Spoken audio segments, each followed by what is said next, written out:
Students good morning.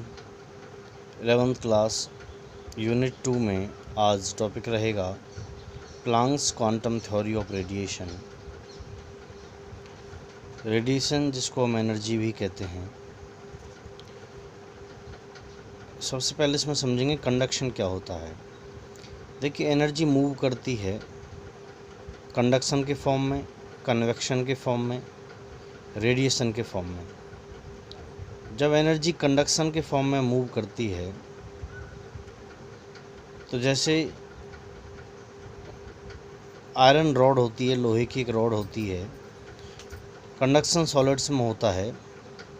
इसमें अगर इसका एक एंड गर्म किया जाए तो आप देखेंगे, महसूस करेंगे, थोड़ी देर बाद आयरन रॉड का दूसरा एंड भी गर्म हो जाएगा।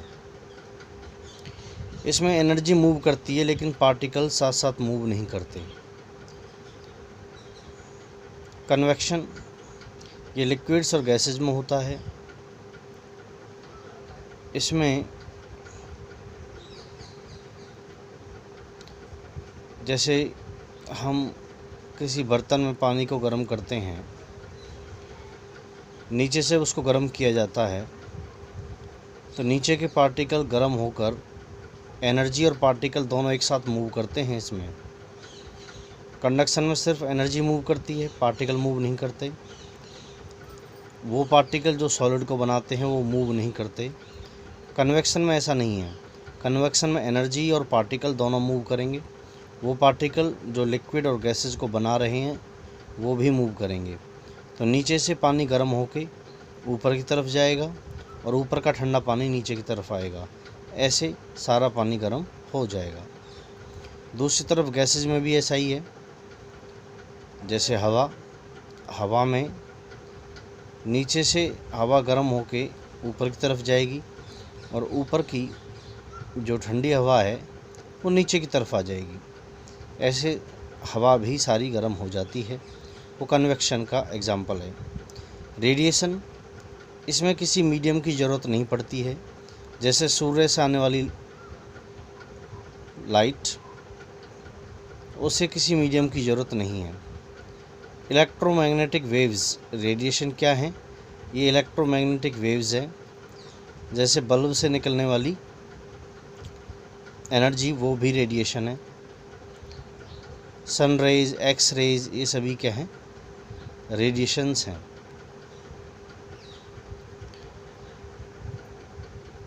इस टॉपिक में हम रेडिएशन के बारे में ही समझेंगे। रेडिएशन और एनर्जी एक ही बात है। ये रेडिएशन क्या है? एनर्जी के ये स्मॉल पैकेट्स होते हैं। रेडिएशन क्या है? एनर्जी के स्मॉल पैकेट्स होते हैं। इन्हें हम फोटॉन्स या क्वांटम बोल सकते हैं। इन एनर्जी के स्मॉल पैकेट्स को फोटॉन्स या क्वांटम बोल सकते हैं। और एनर्जी कितनी होती है?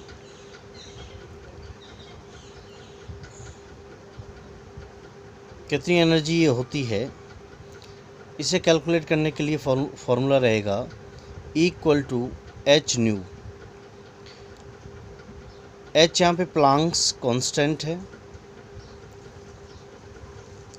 जिसकी वैल्यू 6.6 इंटू 10⁻⁻34 जूल सेकंड है। न्यू फ्रीक्वेंसी है। अगर फ्रीक्वेंसी और प्लांक्स कांस्टेंट दोनों की वैल्यू को मल्टीप्लाई किया जाए तो यहाँ पे एक फोटोन या क्वांटम की एनर्जी को कैलकुलेट किया जा सकता है। जब एक की कैलकुलेट हो जाएगी तो अगर दो की पूछी जाए तो उसी वैल्यू को 2 से मल्टीप्लाई कर देंगे। 3 की पूछी जाए तो 3 से मल्टीप्लाई कर देंगे उस कैलकुलेटेड वैल्यू को। इस तरीके से एक या एक से ज़्यादा फोटॉन्स की एनर्जी को कैलकुलेट किया जा सकता है। फ्रीक्वेंसी क्या है? देखिए, इलेक्ट्रोमैग्नेटिक वेव्स ऐसे मूव करती हैं, आप देख सकते हैं। इलेक्ट्रोमैग्नेटिक वेव्स ऐसे मूव करेंगी और यहाँ से यहाँ तक का ये एक साइकिल जो है, इस तरह से जो इसने साइकिल बनाया है अपना, एक बार ऊपर एक बार नीचे, यह है ऑसिलेशन।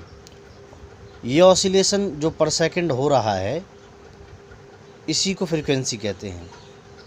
इसको हम हर्ट्स में कैलकुलेट करते हैं। इसकी यूनिट जो है हर्ट्स है, HZ इसका सिंबल रहेगा। न्यू के स्थान पर न्यू की जगह C/λ रख सकते हैं। Nu equals to C/λ, right.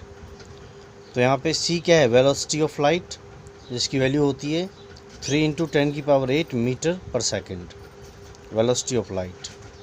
और लैम्डा क्या है, वेवलेंथ। वेवलेंथ क्या होती है, यहाँ से यहाँ तक की ये जो डिस्टेंस है, जो एक वेव कवर कर रही है, यहाँ से यहाँ तक की ये जो डिस्टेंस है, दिस वन, ये जो डिस्टेंस है, ये कंप्लीट एक वेव हो गई।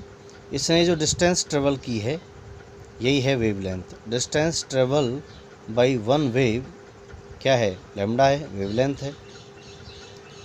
यहाँ पर C, लैम्डा और H की वैल्यू रखने पर एनर्जी को कैलकुलेट किया जा सकता है। आगे ये किसके इक्विवेलेंट रहेगा, HC न्यू बार। न्यू बार होता है वेव नंबर। वेव नंबर ये क्या होता है, 1 मीटर में, सपोज यहाँ से यहाँ तक ये कंप्लीट जो डिस्टेंस है 1 मीटर है, और इस 1 मीटर में जितनी भी वेव आ गई वो होता है वेव नंबर।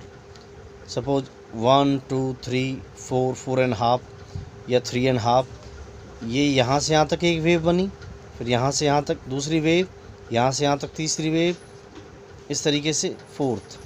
तो इस तरह से 4 वेव बन गई। तो सपोज ये 1 मीटर डिस्टेंस है, सो 1 मीटर डिस्टेंस में जितनी वेव होती हैं वो होता है वेव नंबर। तो उसकी वैल्यू हम यहाँ रखेंगे, C की वैल्यू रखेंगे, H की वैल्यू रखेंगे, और इस तरीके से एनर्जी को कैलकुलेट किया जा सकता है। ठीक है, एक बात और, रिलेशनशिप पे ध्यान दीजिए। H की वैल्यू कांस्टेंट है 6.6 × 10⁻⁻34 जूल सेकंड। यहाँ फ्रीक्वेंसी बदलेगी, यहाँ पे लैम्डा वेवलेंथ बदलेगी। C और H कांस्टेंट रहेगा, C और H कांस्टेंट रहेगा। बदलेगा तो यहाँ पे न्यू बार वेव नंबर बदलेगा, यहाँ पे वेवलेंथ बदलेगी, यहाँ पे फ्रीक्वेंसी बदलेगी, न्यू फ्रीक्वेंसी बदलेगी। तो इस तरीके से बदलने वाली चीज़ें हैं फ्रीक्वेंसी, लैम्डा वेवलेंथ और न्यू बार वेव नंबर। अदरवाइज़ H और C सभी में कांस्टेंट रहेगा। देखिए, फ्रीक्वेंसी एनर्जी के डायरेक्टली प्रोपोर्शनल है। जितनी ज़्यादा एनर्जी जितनी ज़्यादा फ्रीक्वेंसी। अगर फ्रीक्वेंसी ज़्यादा है, फ्रीक्वेंसी अगर 10 गुना होगी तो एनर्जी भी 10 गुना होगी, डायरेक्टली प्रोपोर्शनल है। लेकिन वेवलेंथ इन्वर्सली प्रोपोर्शनल रहेगी एनर्जी का। मान लो अगर फ्रीक्वेंसी 10 गुना है, 10 टाइम्स है, तो एनर्जी 1/10 होगी। तो इस तरीके से इसके बेसिस पे, इन फॉर्मूले के बेसिस पे कुछ न्यूमेरिकल प्रॉब्लम्स को भी कैलकुलेट किया जाएगा। तो आज के इस वीडियो लेक्चर में इतना ही। थैंक्स। देखिए कितना अच्छा क्वेश्चन है, न्यूमेरिकल भी यहाँ पे देख लेते हैं। Calculate the energy of 1 mole of photons of radiation whose frequency is 5 × 10⁻14 hertz. हमें एनर्जी कैलकुलेट करनी है। फोटॉन्स कितने हैं, 1 मोल। ठीक है, तो हम जानते हैं फ्रीक्वेंसी यहाँ पे नू कितना है, 5 × 10⁻14 पर सेकेंड। एनर्जी का फॉर्मूला होता है =H न्यू। H की वैल्यू फिक्स है 6.6 × 10⁻⁻34 जूल सेकंड। और यहाँ पे नू दे रखा है, फ्रीक्वेंसी दे रखी है, H की वैल्यू फिक्स है। दोनों को पुट कर दिया, H और नू की वैल्यू को, और एनर्जी आ गया कितना, 3.313 इंटू 10⁻⁻19 जूल आ गया। ये एनर्जी की वैल्यू निकल के आई। अब मैंने आपको कहा था अगर एक फोटोन की आप एनर्जी कैलकुलेट कर लेते हो, उसके बाद आप जितने मर्जी फोटोन्स की एनर्जी कैलकुलेट करो उतने से मल्टीप्लाई कर दो। अगर ये एक की है तो अगर 10 की निकालनी है तो 10 से मल्टीप्लाई कर दो इसको। अगर 2 फोटोन्स की निकालनी है तो 2 से मल्टीप्लाई कर दो। तो यहाँ पे 1 मोल की निकालनी है हमें, 1 मोल, और 1 मोल बराबर होता है एवोगाड्रो नंबर के 6.022 इंटू 10⁻23। तो बस उसी से इसको मल्टीप्लाई कर दिया गया है। 3.3 को एवोगाड्रो वैल्यू से मल्टीप्लाई कर दिया गया है 6.022 इंटू 10⁻23, और वैल्यू क्या निकल के आई 199.51 इंटू 10⁻3 जूल पर मोल। या जूल को किलो जूल में बदलेंगे तो इस तरीके से लिखा जा सकता है। तब 10⁻3 को यहाँ से हटा देंगे, it becomes 199.51 kilo joule per mole. This is as simple as that.